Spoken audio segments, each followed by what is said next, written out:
Sa video na to, ituturo ko sa inyo yung mga high income skills na ginamit ko that led me to earn my first million at the age of 23 at makaalis sa nakakapagod kong trabaho before.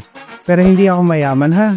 Pero I can confidently say that I'm working on my own terms and building my business, and with the right skills, you can. Ang ituturo ko lang sa inyo ay yung mga high income skills na ginamit ko to buy my own freedom. Ano, gang? Game. Listen, I'm not here to teach you how to get rich quick scam. I'm here to teach you my secrets and all of my hard works that made me earn my freedom. So ito yung 5 high income skills na ginamit ko. Now, ang ma-assure ko sa inyo, pagkatapos ng video na to, makakakuha kayo ng actionable steps na magagamit nyo kaagad.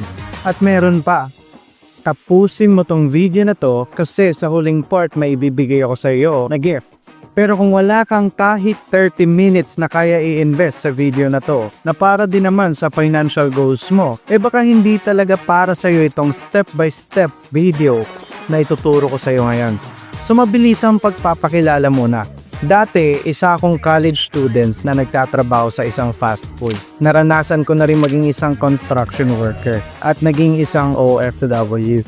Ang akala ko nga before na nandun na lang ako kasi actually, nakakapagod talaga. Alam ko yung feeling na walang day off, yung kung may day off mal, isang beses lang sa isang linggo. At after nun, papasok na naman, minsan pang umaga at minsan pang gabi. Pero nagbago ang lahat ng dahil sa skills na to. And for the past years, I've been experimenting a lot of business and learning with a lot of mentors. And because of those experiences, I finally cracked my own code. And I am also the owner of SkillStep, where we help a lot of businesses internationally. Now, alam ko kung bakit kayo nandito. It's either aspiring entrepreneur kayo na na-stuck sa pagiging employee at pagod na sa work-life no balance at naghahanap ng way to escape that tiring job, earn higher income, and achieve financial freedom but don't know how to start. Or freelancer na hindi marunong maghanap ng high-paying clients, or freelancer na ready na mag-skill pero hindi alam kung paano. Pero bago tayo mag-start, gusto ko lang sabihin sa'yo na may tiwala ako sa potential mo. Kaso nga lang, kung hindi naman ikaw yung tao na seryoso na umangat ang buhay, huwag mo na lang panoorin ang video na to or i-skip mo na lang kasi sayang ang oras mo. Kasi hindi ito isang easy money method or easy money strategies. It requires a lot of effort and sacrifices and dedication. Pero kung ikaw yung taong gutom sa tagumpay, yung gagawin lahat para umangat sa buhay, panoorin mo to ng buo. Hindi yung skip or first 5 to 10 minutes lang. Kasi pwedeng ito na pala yung susi sa success mo. Let's start. Number 1, freelancing. Nung OFW pa ako, ito yung pinakaulang grind and hustle na ginawa ko para kitain yung first 100,000 pesos per month ko na income at makauwi sa Pilipinas. Ang tanong, ano ba ang freelancing? Ang freelancing ay isang work from home job na kung saan nagtatrabaho ko sa mga international client at businesses nila. Pangalawang tanong, bakit effective to at malaki ang kita dito? Una sa lahat, mga international sila at ang bayad nila sa iyo ay US dollars. Kaya mas mataas sila magpasahol. Ang minimum na kaya nilang ibayad sa iyo ay nasa mga $1,000 or 50,000 pesos per month. Reminder, minimum pa lang yon. Napaka-effective nito kasi in demand to sa ibang bansa. Kasi mostly sa mga international clients, prefer nilang mag-work sa mga Filipino freelancer. Kasi unang-una, mas magaling tayo mag-English. We are a great communicator than other freelancers sa ibang bansa like India. Kahit ikaw na sa tingin mo hindi ka marunong mag-English, you are still far more better English communicator than other freelancer outside our country. And the other reason is mas makakatipid sila kasi they only need to pay 50,000 to 100,000 per month, which is sa kanila maliit lang yun, knowing na malaki naman yung value na may po-provide natin sa businesses or company nila. And sa ating, napakalaki nun. Now, paano nga ba maging freelancer? Simple lang. Step 1, choose a niche. For example, video editing, graphic design, or social media management. Ito yung mga niche na sobrang in demand right now. Now, ano ba yung mga software na pwede mong gamitin kung beginner ka pa lang sa freelancing? For example, for video editing, you can use CapCut as a video editing software. At kung graphic designing naman, you can use Canva as a starter. Ngayon, step 2 naman tayo. Pag-aralan mo yung niche na pinili mo. For example, video editing. You can search it on YouTube like how to edit tutorial using CapCut. Sobrang daming video editing tutorial dyan that you can watch. Step 3, find clients and offer your services. For example, graphic designer. Ang gawin mo, sumali ka sa mga job sites or mga platform na kung saan lahat ng mga international clients ay nagtitipon at naghahanap ng mga freelancer na makakatulong sa kanilang mga company or businesses such as Indeed or Upwork. Create account and send your proposal to your prospect client. For example, hi client, I am a graphic designer who can help you with t-shirt design, logo design, mock-ups, and many more. Here's my sample works you can check, and if you like them, we can work together if you are interested. You can also find a lot of clients on different social media platforms, like for example, TikTok, Facebook, and Instagram. And what you can do is to reach out to your prospect clients sa mga social media accounts nila. And here's how to offer your services as a solution para sa mga problema ng businesses nila. For example, hi client, I noticed that your video is not doing well. I know how to help you. I can create videos that are engaging and make you go viral on all social media platforms. If the client is interested to your message, they will message you back. And you can offer a call with them to explain more your services and how you can help them. Which lead us to step 4, closing the client. So pagdating sa isang interview or call, kailangan alam mo kung paano mag-close ng deal sa mga prospect client mo. Kaya bibigyan kita ng mga tips para hindi ka mahirapan. So first is to show them your authority. Ipakita mo na expert ka sa mga services na ino-offer mo. Pangalawa, authenticity. Make sure na ipakita mo sa kanila yung tunay na ikaw. And also smile and be friendly with them. This will help you to build a relationship with the client. At ang pangatlo ay credibility. Gumawa ka ng mga sample works or portfolio mo at ipakita mo yon sa prospect client mo during the call or even during sa pagre-reach out mo sa kanila.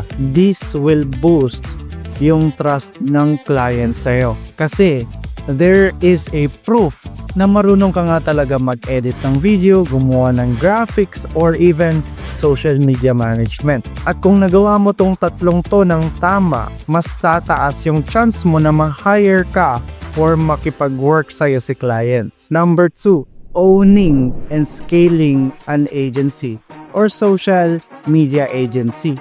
After years of experience ko as a freelancer, ito yung business na na-build ko na may pinaka-highest income. Kasi you can offer greater services than a solo freelancer, which will give you a more higher earning potential. And ito pa, you also don't need to work the hassle stuff. Unlike kapag isa kang solo freelancer, ikaw gumagawa lahat. So what do I mean by greater services? Kung sa freelancer you can offer one service, ibahin mo sa agency kasi you can offer 3 or more services. Like for example, video editing, graphic design and social media management. Pwede mong i-offer yan at isang services lang, which will give you a lot of higher income. Kasi napaka-valuable ng services mo kapag madami. Kaya mas mataas din ang ibabayad sa'yo ni client. And also, what do I mean by you don't need to work the hassle stuff?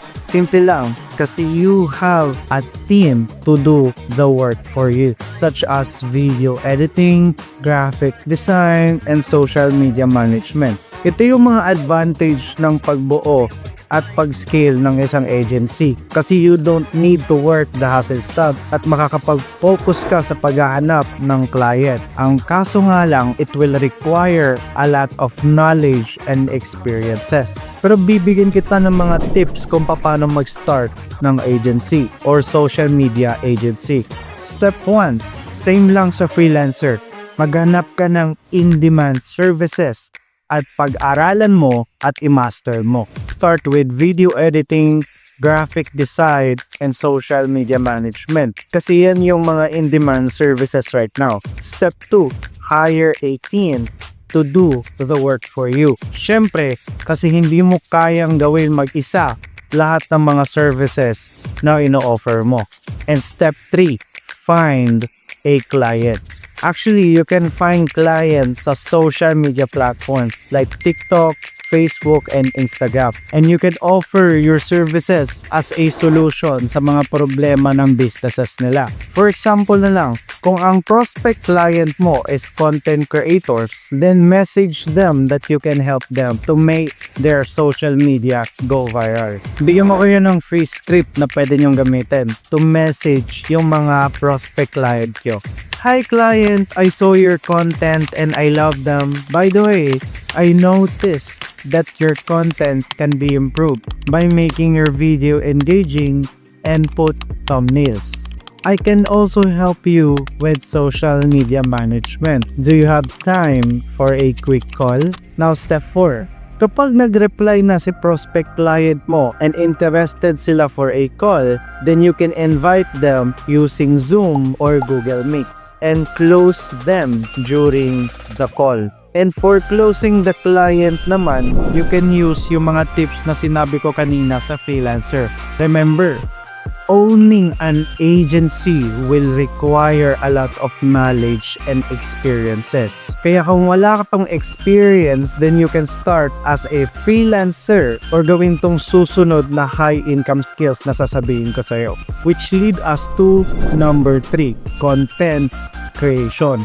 Alam mo bang sobrang daming darating sa'yo na mga opportunities kapag nag-start ka as a content creator? Aside sa pwede kang kumita through monetization at brand deals, pwede mo din itong i-offer sa mga international clients kapag may result ka na as a content creator.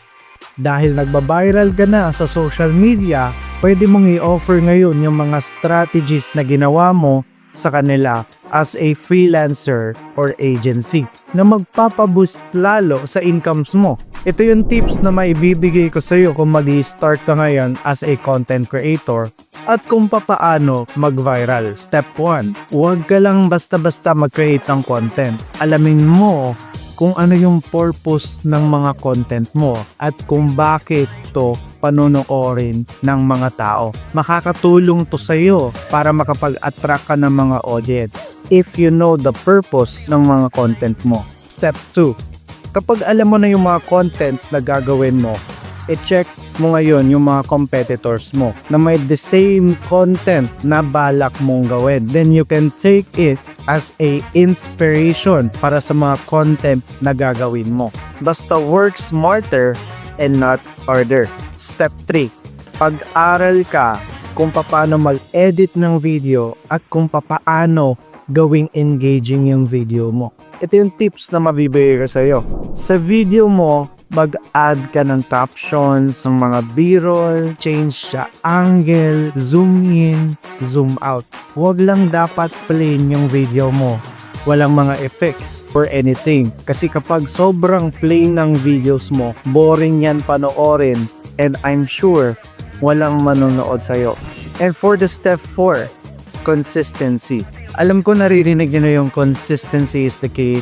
And for content creation, consistency is very crucial sa pagpo-post nyo, sa pag-engage nyo sa mga audience nyo. I highly suggest na mag-start kayo creating short form content and post it once per day consistently. And if you don't have time to post or to create content at least once per day, at least post every other day. Bilang content creator, madami kang matututunan na skills dito like video editing, social media management, and even graphic designing kapag gumagawa ka ng mga thumbnail para sa content mo. And now, number 4, negotiation skills and sales. Ito yung isa sa mga crucial na skills na kailangan mong matutunan pagdating sa entrepreneurial journey mo. Kasi kahit gaano pa kaganda yung product mo or services na ino-offer mo, if you don't know how to properly communicate and negotiate, wala ding bibili sa'yo. Or even sa mga interview mo, if you don't know how, di ka din ma-hire. Now, aside sa binigay ko kanina sa freelancer, magbibigay ako sa iyo ng bonus tip. Tip number 1, build rapport. Sa simula pa lang ng interview or sales call, make sure to smile. And dapat ang goal mo sa simula pa lang ng call ay magkaroon ng lively vibe. Pagpasok pa lang ni client, you can ask like, how is your day? I love your shirt. May I know what brand it is? Or how are you? And laugh if the client shares something that is funny. Just don't hold back and just be you. Tip number 2, give value to them during the interview. You can share some tips and advices na pwedeng makatulong sa business nila. The more you give value, the better. Kasi it will establish a trust between you and the clients. And eventually, I guarantee that client will work with you and buy whatever services you offer. Tip number 3, ito napaka-effective na to but underrated. And mostly, hindi ito ginagawa ng iba kahit napaka-obvious na kailangan mo talaga tong gawin. Before the interview for sales call, make sure to groom yourself. Wear a professional attire or casual attire. Make sure that before the interview, you feel good about yourself. Kasi the more na confident ka sa sarili mo, mas tataas din yung chances sa ma-hire or ma-close mo yung deal sa client. Now, pagdating sa business, sales is very important. Kasi ito yung nag-i-ensure para mag-thrive yung business. Without sales, hindi nag-grow ang business. That's why if kaya mo i-master yung negotiation skills for sales, you are up ahead with a lot of entrepreneurs. And now, number 5, marketing. Ito yung reason kung bakit nagtatry yung business ko until now. Kasi if you know how marketing works, you will be able to attract a lot of customers. Kaya napaka-importante ng skills na to sa business. Kasi ito yung magsiseparate sa'yo sa competition na nangyayari sa market. So ito yung tips na may bibigay ko sa'yo. Tip number 1, hook. Kung nagpaplano kang gumawa ng content, carousel, or website, make sure na may hook sa pinakauna pa lang. This will grab the attention of your customer or audience. For example, if you are a freelancer at gusto mong gumawa ng video na tina-target yung mga prospect client mo like content creators, then you can say, hey content creators, are you tired of getting low views on your content? Here's 3 things that you can do. This will ensure na manonood sa'yo yung mga target prospect client mo. Tip number 2, story. After ng hook, i-explain mo kung about saan yung hook at ano yung maitutulong mo sa kanila. Make your message or offer clear and connected sa hook mo. And for tip number 3, CTA or call to action. Ito yung nagbibigay ka ng instructions for a specific action. For example, contact us or subscribe for more content. If you use this marketing tip right, you will be able to attract more audience or customer para sa business mo or even kahit freelancer ka. You can use this sa script mo, sa pagsisend mo ng proposal, and even sa pagre-reach out mo sa mga prospect client mo sa social media. Now, before nyo i-apply ito sa totoong buhay and start changing your life, may mabilisang 3 advices ako para sa'yo. na makakatulong para sa growth mo. And for advice number 1 is know your why. Bakit ka nga ba nag-start? Pagdating sa entrepreneurial journey mo, napaka-importante if you know why did you start. For example, sa akin, gusto kong maging channel of blessing sa mga tao. Hindi pwede yung reason mo lang ay pera. Dapat may solid foundation ka, like reason of why did you start. Pwede namang you want to give back to your parents. Make sure to know your why. Now, advice number 2, disiplina. Value consistency over your emotions. Huwag kang aasa sa motivation. Kapag feel mo mag-work, ay dun ka lang mag-work. Pero kapag feel mo na tinatamad ka or napapagod ka, then hindi mo na gagawin. I'm not saying to overwork yourself. Pero kung araw-araw ka na lang nakahiga, nakahilata, even though there's a lot of reason kung bakit ka gagalaw, then you don't have enough of discipline. Napaka-importante ng disiplina kung gusto mo maging successful. Kahit pagod ka, act fast. Kahit tinatamad ka, act fast and do the work and learn the skills. Kasi the more time you waste, the more chances you lose. And kapag nasanay ka sa comfort zone mo, you will work for someone else until you die. Ayaw mo yan, diba? Ang gusto mo ay mag-work on your own terms, on your own success. And if you want that, then be disciplined. And for advice number 3, invest on yourself by learning from other mentors who walk the path that you want to take. Sa age mo yan, dapat natututo ka ng mga high-income skills na magagamit mo para umangat sa buhay. Huwag mo nga hayaan na parang nagiging stagnant ka lang at walang nangyayari. There should be growth sa buhay mo. Dapat after 1 year, you are different and you learn something na makakatulong para sa success mo. Dahil lahat ng mga skills na aaralin mo, hindi naman yan mag-i-expire. Nasa utak lang natin yan. Alam mo anong kaibahan ng bilyonaryo or milyonaryo sa mga normal na tao? May high income skills sila and years of experience. Kaya kahit bumalik sila sa kahirapan, alam pa rin nila kung paano umangat sa buhay. Hindi yan sila magiging stagnant at mananatili kung asan ka ngayon. Na kahit hati-hatiin fairly yung mga pera sa mundo para sa lahat ng tao, after a year or so, babalik din yung pera sa mga mayayaman because they have the skills to do so. That's why I tell you to act fast, do the work, learn the skills to have the experience. Kasi if you don't have the skills and experience, you will stay where you are. Now, because of the skills na na-master ko by investing on myself, I was able to work by my own terms. Hindi ko kailangan gumising ng maaga para pumasok. Hindi ko kailangan mag-antay ng day off ko kasi I can have a day off if I want to. And because of that freedom na I have, I was able to live by my own means, to start living because akala po that's how people should live, by working and mag-retire na lang kapag matanda na tayo. Kung kailan hindi na natin may enjoy yung buhay natin. And I absolutely hate that. That's why I choose to be an entrepreneur. After I start an entrepreneur, I started doing after years and years of trial and error. And syempre, I post my wins sa social media.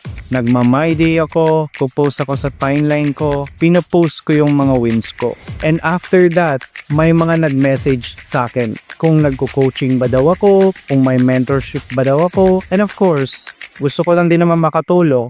Pumayag ako. I started coaching them one by one. Tinuruan ko sila isa-isa on how to do the same by guiding them to walk the same path na effective din sa akin. And the best part is they started winning and I was really inspired. Inspired so much that for months and months nag-focus ako sa paggawa ng courses ko at nilagay ko lahat ng knowledge, skills, and experience na meron ako and I called it the Luminary Lab.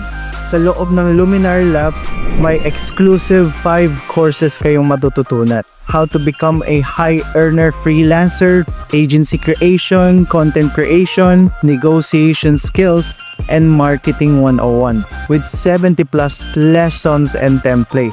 Sa loob ng Luminar Lab, malalaman nyo kung ano yung mga scripts na ginamit ko ng freelancer pa ako at ngayon na may agency na ako to land a high-paying clients, exact script kung paano ako makipag-negotiate kay client, exact guides sa marketing like yung psychology kung paano sila bumili sa'yo at paano sila gawing customers ng business mo at marami pang iba na kahit beginner ka ay hindi ka mahihirapan magsimula. At kung di ka makasali sa Luminar Lab, ayos lang din dahil may mga actionable steps ka na pwedeng gawin dahil sa step-by-step guide na video na to. Pero kung gagawin mo to mag-isa, I guarantee you, mahirap. So I wish you the best. Pero if you want someone to guide you, yung alam na kung anong gagawin, then I welcome you to Luminar Lab. Again, I'm not promoting an easy money program here. You still need to do the work. Kaya even wala ako sa harap nyo ngayon kung hindi ako naturuan ng mga mentors ko para mapadali yung path na tinahak ko. Now, imagine, yung success mo ay parang pag-akyat lang sa tuktok ng bundok. Kailangan mo ng tour guide na nakapunta na dun. At kung wala kang tour guide, maliligaw ka, mahuhulog ka sa bangin, at posibleng mapahamak ka. In other words, mas expensive kapag wala kang tour guide. Kasi it will waste a lot of your valuable time. At hindi pa natin sure kung makakaakyat ka ba talaga kung wala kang tour guide. Kaya you need an expert na nakadaan na sa daan na tatahakin mo. You need people that will help you to get there. And that's where I come in. Pero disclaimer lang tayo ulit. I'm not here to promote a get-rich-quick scheme. You need to work hard if you want to be successful. Hindi totoo yung yayaman ka kaagad like a one-night success. All I can do is to guide you to make sure na makakapunta ka sa goal mo. But still, it depends on your effort and sacrifices. You need to do everything you've got, and with the right mindset and strategy sa loob ng Luminar Lab, aanihin mo yung tinaning mo. I can guarantee you that kasi Luminar Lab will become your stepping stone to success. Now, I'm not here to say sweet words or empty promises. This course ay para lang sa mga taong seryoso. Mga aspiring entrepreneurs na alam na hindi madali ang buhay at gagawin lahat para maging successful. Kasi hindi to sugal. It is a pure hustle and grind. At kung ikaw yung tao na yon, that's where I can help you by guiding you so you will not waste a lot of time, make a lot of mistakes, and to make sure na makarating ka sa success o goal mo na gusto mong puntahan. And also, hindi lang course at template ang makukuha mo dito. May access ka din sa private group community natin that is full of people na kagaya mo gustong umangat sa buhay. May mga meetups din tayong gagawin doon at hindi lang yon. May monthly live Q&A din tayo sa loob ng private community ng Luminar Lab to make sure na masagot natin lahat ng mga tanong mo at ma-monitor yung growth mo. At ang kagandahan sa private community na to, walang hilaan pababa at walang toxic. Ito yung mga taong deserve mong makasama at dapat mong makasama kung gusto mong maging successful sa buhay. Lahat ng skills ko ay matututunan mo dito. Like marketing, agency creation, content creation, freelancing, at negotiation skills sa sales. At may mga freebies pa na courses sa loob ng private community. At kung tutuusin, underpriced yung course ko dahil ang goal ko ay hindi lang naman kumita. Kahit part yon kasi business ko din to at alam niyo yan. Pero ang isa sa pinaka-goal ko din ay makatulong sa mga kagaya mo na magkaroon ng chance na baguhin ang buhay mo by having an accessible high-income knowledge. At nasabi ko siyang underpriced kasi the worth of the 5 exclusive courses with private community, monthly live Q&A sessions, templates, and not to mention may mga freebies din sa loob ng private community at access sa mga future courses. The worth for all of this is at least $4,000 or 200,000 pesos if priced internationally. And even if it is priced sa Filipino market, ang worth nito is easily around 100,000 pesos. And I've been a lot of mentorship, a lot of mentors, and a lot of coaching program. And sa tingin ko, 100,000 is the fair worth of Luminar Lab. Kasi ganon kalaki ang value sa loob ng private community na to.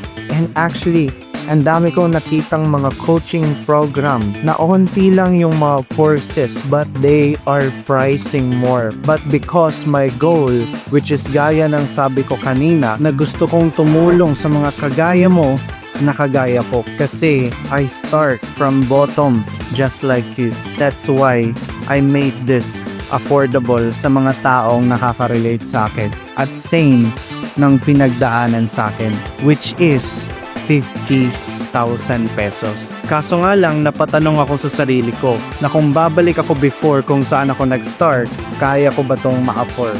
At alam niya na yung sagot, hindi ko kaya.